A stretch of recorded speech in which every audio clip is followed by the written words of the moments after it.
Hey, what is up, Wolfpack? It's me, Cal here, and welcome to our very first gold gun guide for Call of Duty Vanguard. This is be for multiplayer. I'm going to show you guys some tips and tricks to get your gun gold a lot faster and easier, as well as I'm going to show you guys a best class setup that you can use very early on with the gun to help you out. If you guys want to level up your gun a lot faster, be sure to check the title card up above right now for how to level up your guns the fastest. But anyways, let's hop right into this. So starting off with the camo challenges, the first one you're going to have to get is 400 elims, not too bad. You can pretty much do just by playing. Then you're going to need 100 headshots, not bad at all. That's actually not a lot. And then you're going to need 50 multi-kills, which is pretty much just double kills. So as long as you're popping off doing well, you're going to be doing pretty good. I play Blitz game modes, like Blitz Domination and stuff, in Core, and we'll get to Hardcore when we get to the long shots. But moving on down the challenges, you have to get 5 kills without dying 30 times. I think 30 is kind of a lower number compared to some other games, not too bad.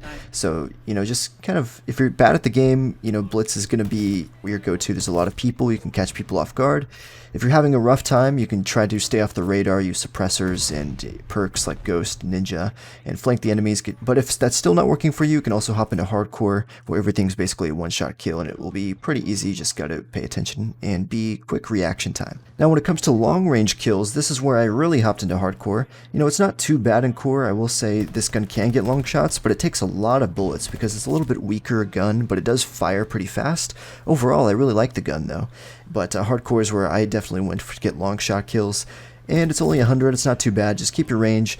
I pretty much put on a scope. Try to avoid the scopes that say it gives you scope glint, and kind of the smaller kind of zoom ones that are like 2 times, 3 times, and those ones will work best for you. Of course, you're going to make sure you have a barrel on that increases your bullet velocity as well, so you can shoot pretty far and faster. Honestly, I think the long range kills are one of the easier challenges personally. You just have to find kind of those long range lines of sight. You can see some of the ones in the background here on many of the maps, and once you get used to them, then you'll be good to finish that challenge out. You'll then have to get 100 point blank kills, and this is probably one of the more annoying ones. So I finished all the other challenges first before I did this one, pretty much before I really focused on it, because you do have to kind of barrel stuff people. You don't have to be like too close, but relatively close, like I want to say nearly melee distance. So I found this best by flanking enemies in Core. It's best in Core. You can do it in Hardcore, but everything one tap, so you're probably going to get shot running up to people if they hear you or see you. It's best to flank people. I also found it helpful if you just tack sprinted up to people and then slid. You don't need to get slide kills, but sliding gives you that momentum forward to really get close to them before they can really shoot you and kill you, and you can actually get a point blank on them. So I found that to be pretty helpful as well. Next up is to get 250 kills with 10 attachments equipped. So basically, the more attachment slots you unlock, you're pretty much going to be equipping 10 attachments. So overall, you should get this done pretty quick without even trying. And then for the last 3 sets of challenges, we get into the attachment kills. You have to get 100 kills while moving with the Sakura 45 round mag, the Zac skeletal stock, and the spotter proficiency. This one wasn't bad. I pretty much just put these attachments on. You can also stack, keep all the other attachments on your gun on. You just have to have these 3 attachments as well, and you have to be moving. So it's actually not very hard. Just whenever you see an enemy, start shooting and start like strafing left and right, or be walking towards them or backing up. Just be moving, and it gets done pretty quick, I can't lie. Now for the second set, you have to get 100 aim down sights kills with the Anastasia sniper barrel, the Empress stock, and the assassin proficiency. Now this challenge is bugged terribly, not because it doesn't track, but because the challenge itself tells you to get kills with the assassin proficiency, and this proficiency does not exist on this weapon. So hopefully this is fixed relatively soon. I assume it's just a bug, and it should get fixed and corrected with the correct proficiency. I tried getting kills with all the other different proficiencies just to make sure that it wasn't just a name swap or something like that, and it appears that none of them work, and it actually is a bug that needs to be fixed, and you can't complete this challenge as of yet. However, in the future when it's patched, you should be able to complete it pretty easily. It's just aim down sight kills with these attachments. And lastly, you have to get another 100 long shot kills with the Zac 600mm barrel, the 6.5mm Sakura 75 round drum mag, and the Anastasia padded stock.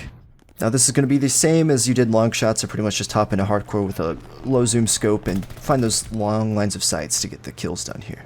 After you completed all that, you should get gold on your weapon. Now unfortunately, I don't have it yet, of course, because I can't do that last challenge that you need 100 aim down sights kills, and that one's bugged, so we just gotta wait for that fix. But besides that, I have everything else done on this weapon. So, with that said, let's hop into my recommended class setup for you guys for using this weapon. This is kind of the attachments you should be using for early on. These are like early on attachments that you can unlock pretty early. So we just have the first compensator here, the first kind of grip, the first magazine. I have frangible is kind of the first one I would use, or you can use FMJ rounds if you're very early on. Also, if you unlock the 75 round drum, I do find it better when going for long range kills and stuff like that, but for the most part I did use the 75 round, but early on of course you're going to stick with the 45 round. As for the barrel, the 600mm is pretty good, and it's actually needed for one of the challenges. I like the slate reflector, but when I'm going for long shots, you could use the 2.5x if you don't have a bigger one. But I did go down and use the 4 to 8, but the optic was visible, you know, the glint. So I changed off that pretty quick, and I went to kind of the 3.5 times, and I think there's a 3 times that goes up to a 6 times right here, which also doesn't give optical glint, so that one's pretty good as well for kind of the later long shot kills. And then the very first stock I used as well, the very first grip, and then sleight of hand when you can unlock it. Otherwise, you know, it doesn't really matter for these, I'll be sure to say. And I like to use fully loaded because it gives you a lot more ammo supply, and this gun does run out of ammo pretty quick, but early on you could probably use something like kill XP surplus to get you more XP for those kills. But besides all that, guys, that's kind of my best early class setup for the Automaton, and that's how you quickly and easily get it gold. Hope you guys find these tips useful. If you guys have any more, and maybe you can find a way to get around that bug, drop them in the comments down below, and I'll catch you guys next time. Peace out.